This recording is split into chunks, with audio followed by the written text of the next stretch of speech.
so you might not want to move around too much. All right. Hello. So tonight, we're talking about idols. And I have a few idols. One of them is my uncle. My Uncle John is a wise ass. And he always has been.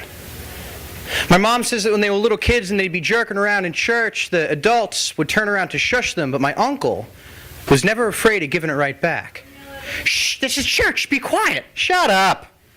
Drop dead. And he was 11. When he was 6, he was charged with escorting their blind grandfather to Babbitt's Deli up the street.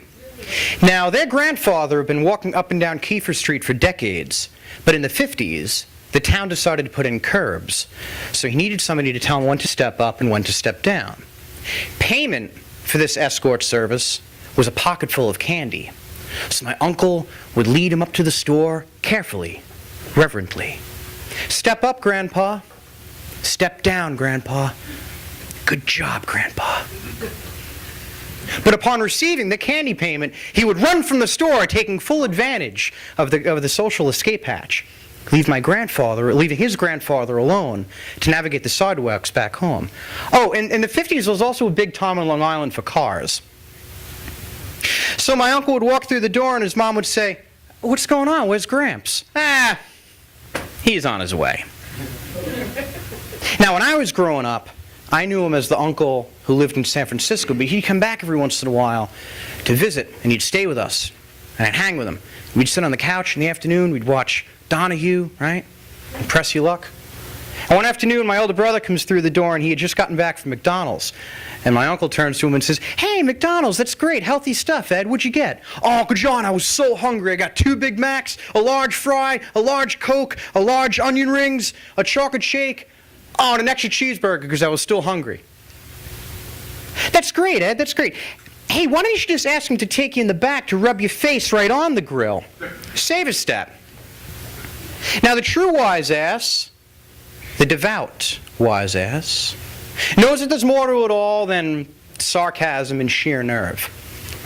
I had a really bad breakup in the fall of 2002. My girlfriend at the time just ripped my heart out and peed on it. Yeah, and my head was still pretty cluttered the following spring, so I called my Uncle John.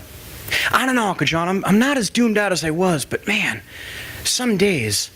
"Well, here's what I want you to do, Brendy." Brendy. He's never paid much attention to the last letter in my name. "In your mind, okay, I want you to think of a giant book. Then I want you to stab it right through the front cover.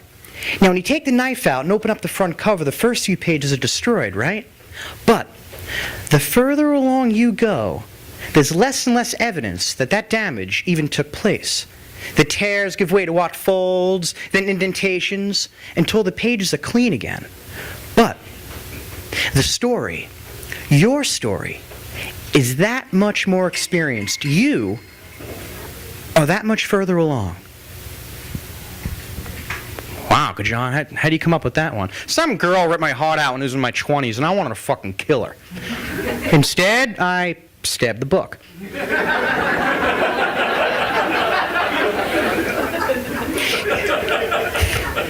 These days, my uncle is a licensed marriage and family therapist with a practice on Long Island.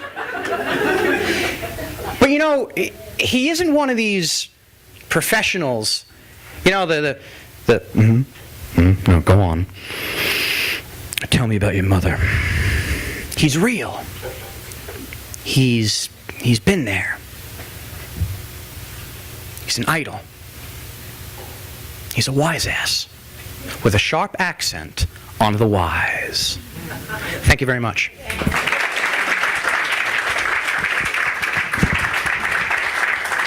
Thanks. Thank you. Very welcome. All right, Brendyn.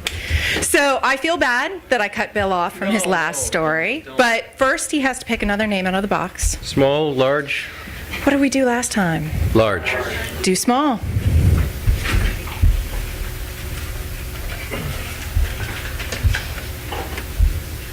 Bruce Marcus. All right.